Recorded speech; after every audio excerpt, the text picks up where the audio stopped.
चलिए अब खबरों के सिलसिले को और आगे बढ़ाते हैं और बात करते हैं अयोध्या की। अयोध्या में एक और जमीन घोटाले का मामला सामने आया है। आरोप है कि 20 लाख की जमीन को राम जन्मभूमि तीर्थ ट्रस्ट को 2.5 करोड़ रुपए में बेचा गया। खबरों के मुताबिक सिर्फ 3 महीने के भीतर 20 लाख की जमीन 2.5 करोड़ में बेची गई है। देखिए पूरी रिपोर्ट।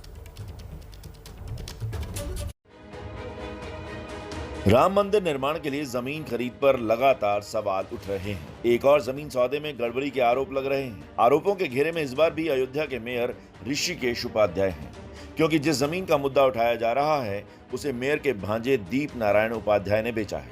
ये पूरा मामला क्या है, इसे समझ लीजिए। कोट रामचंद्र इलाके में स्थित जमीन को राम जन्मभूमि तीर्थ क्षेत्र ट्रस्ट ने खरीदा है। इस साल के फरवरी तक ये जमीन महंत देवेंद्र प्रसादाचार्य के नाम थी। 20 फरवरी 2021 को दीप नारायण ने यह जमीन 20 लाख रुपए में खरीद ली। आरोप है कि 11 मई 2021 को यही जमीन करीब 2.5 करोड़ रुपए में ट्रस्ट को बेच दी गई।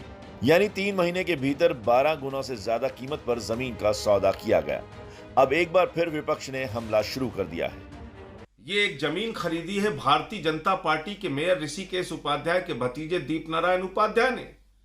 ये जमीन 20 फरवरी को खरीदी गई और इस जमीन का दाम है 20 लाख रुपए। ये 20 लाख रुपए में खरीदी गई 35,60,000 की ये जमीन।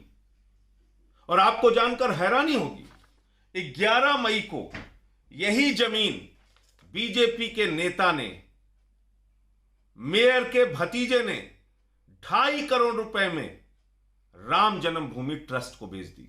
20 लाख में जमीन खरीदा और 2.5 करोड़ में बेच दिया। तो आप बताइए, जो लोग अपने आप को सबसे बड़ा नंबरदार बताते हैं, जो लोग सबसे बड़ा झंडा उठाए हैं राम मंदिर और राम सेवक होने का, आज वो सबसे ज़्यादा प्रभु श्री राम को ठग रहे हैं, उनको छल रहे हैं। विवाद बढ़ने के बाद इस मुद्दे पर दीप नारायण उपाध्याय की ओर से सफाई दी गई। उनके मुताबिक ट्रस्ट ने उनसे 2 जमीनें खरीदी हैं। दोनों जमीनों के एवज में ट्रस्ट ने उन्हें 3.5 करोड़ रुपए उनके खाते में डाले थे। इन सौदों पर स्टैंप ड्यूटी, टीडीएस और आयकर चुकाने के बाद उन्हें करीब 2 करोड़ 36 लाख रुपए ही मिले। दावा है कि जमीन की कीमत 1412 रुपए प्रति वर्ग फीट हुई, जो कि दूसरी जमीनों के सौदे से कम है। इस मामले में अभी मेयर ऋषिकेश उपाध्याय और ट्रस्ट का पक्ष सामने आना बाकी है। देखिए, जमीन खरीद पर उठ रहे सवालों के बीच चंदे की रकम के बारे में भी आपको जानकारी दे देते हैं। सीधा चलते हैं मेरी सहयोगी शिखा के पास। तो एक के बाद एक जमीन विवाद को लेकर जो सबसे बड़ा सवाल उठ रहा है वो ये कि राम मंदिर लोगों का आस्था का प्रतीक है। करोड़ों लोगों ने इसके लिए दान दिया है। ऐसे में उन लोगों के दिलों पर आखिर क्या बीतेगी? हालांकि अभी सच सामने आना बाकी है, लेकिन आइए देख लेते हैं कि चंदा को लेकर कितना पैसा अब तक इन तरीकों से जमा किया गया है। इस टच स्क्रीन के जरिए राम मंदिर के लिए चंदा इन अलग अलग माध्यमों से पैसा इकट्ठा किया गया। आपको बताते हैं, चंदा अभियान 44 दिन चला निधि समर्पण अभियान। 12 करोड़ से अधिक परिवारों से संपर्क किया गया जिनसे चंदा हासिल किया गया। अब ये देखिए, 10 करोड़ से ज्यादा कूपन का वितरण किया गया, जिसमें 628.93 करोड़ रुपए इकट्ठा किए गए। 10 रुपए के कूपन से 30.99 करोड़ रुपए इकट्ठा किए गए। 100 रुपए के कूपन से 372.48 करोड़ रुपए इकट्ठा किए गए और 1000 के कूपन से 225.46 करोड़ रुपए इकट्ठा किए गए। अब रसीद के माध्यम से कैसे चंदा इकट्ठा किया गया, आप ये भी समझिए। रसीदों से 1625.04 करोड़ रुपए जमा हुए और यही वो रसीद है जब आपने चंदा दिया होगा आपको इस रसीद की प्राप्ति हुई होगी।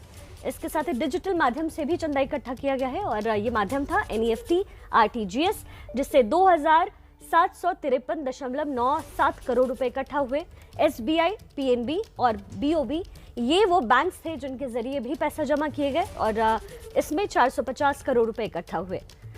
अब देखिए, कुल जमा राशि कितनी रही 5 अप्रैल 2021 तक, यानी 2-3 महीने पहले तक जो कुल राशि थी वो थी 5,457.94 करोड़। तो राम मंदिर निर्माण के लिए लोगों ने दिल खोल करके चंदा दिया और ये कुल राशि रही। हालांकि चंदे की रकम अभी भी गिनती जारी है, ऐसे में अभी चंदे की रकम और ज्यादा हो सकती है। लेकिन जो सबसे बड़ी बात है ना, वो ये कि ये चंदा महज कागज के नोट नहीं है, ये लोगों की श्रद्धा का प्रतीक भी है। देखिए, ये तमाम जानकारी शिखा ने हमारे साथ साझी करी और अब इस पर बात करने के लिए हमारे साथ संवाददाता संजय त्रिपाठी जुड़ रहे हैं। संजय, दीप नारायण उपाध्याय का दावा है कि उन्हें दूसरी जमीनों के मुकाबले कम कीमत मिली है, लेकिन ये तो हकीकत है कि 20 लाख की जमीन 2.5 करोड़ में बेची गई है।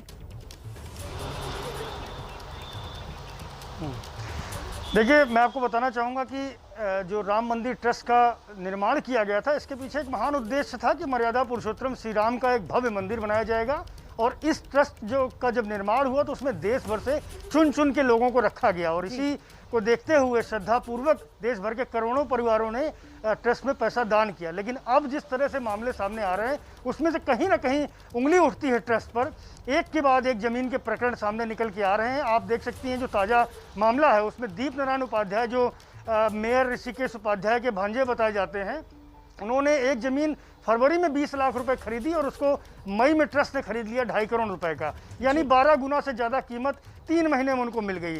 वो ये दावा कर रहे हैं कि ईशान कोण में जहां भगवान श्री राम का मंदिर बनना है, उसके ईशान कोण में उनकी जगह आती है। ट्रस्ट ने उनसे संपर्क किया और उन्होंने उनको ज़मीन बेच दी। लेकिन सिर्फ सोचिए आप, 3 महीने के भीतर ये नई जानकारी वो देते हैं कि ईशान कोण में ये जगह आती है।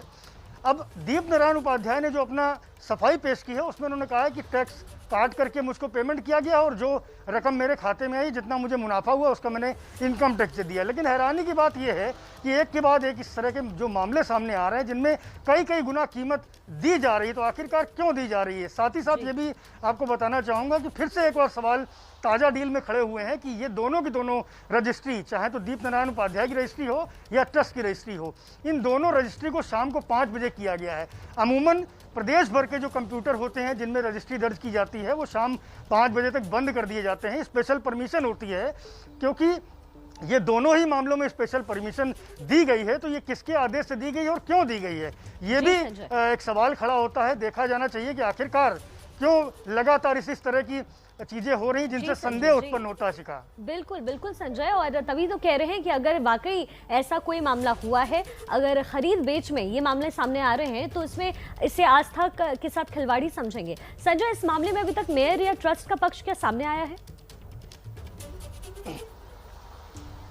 देखिए, मेयर और ट्रस्ट ने अभी तक इस बारे में कोई स्पष्ट जवाब नहीं दिया है। लेकिन आप अगर पिछले वाले प्रकरण की बात करें जो मार्च में रजिस्ट्री कराई गई थी, जिसको लेकर विपक्ष ने सवाल उठाए थे कि कुछ मिनटों बाद एक ज़मीन जो 2 करोड़ की खरीदी जाती है, ट्रस्ट उसको 18.5 करोड़ रुपये में खरीद लेता है। उस वाले मामले में ट्रस्ट ने ये जवाब दिया था कि चूंकि इनका पूर्व का एग्रीमेंट था, 2 करोड़ रुपये में इन्होंने एग्रीमेंट कर रखा था, और आज जब ज़मीन क्लियर हो गई तो उसको उन्होंने महंगा खरीद लिया है। इस नाते पुराने दाम और आज के दाम में फ़र्क है। साथ ही साथ ये भी तर्क दिया था कि मार्केट कॉस्ट बहुत बढ़ चुकी है। लेकिन शिखा, सवाल ये खड़ा होता है कि आखिरकार जो ताज़ा प्रकरण है, 3 महीने के भीतर कौन सी मार्केट कॉस्ट 12 गुना 13 गुना पेमेंट कर देती है। तो सवाल खड़े हो रहे हैं कि अगर ये ज़मीन इन्हें ट्रस्ट को खरीदनी ही थी और ये ईशान कोण में आता है, तो सीधे क्यों नहीं उस ज़मीन के जो ओरिजिनल मालिक थे उनसे परचेज की गई?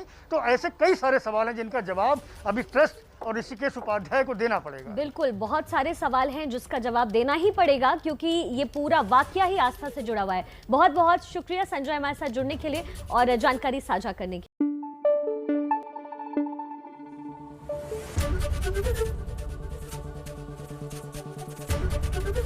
एबीपी न्यूज आपको रखे आगे।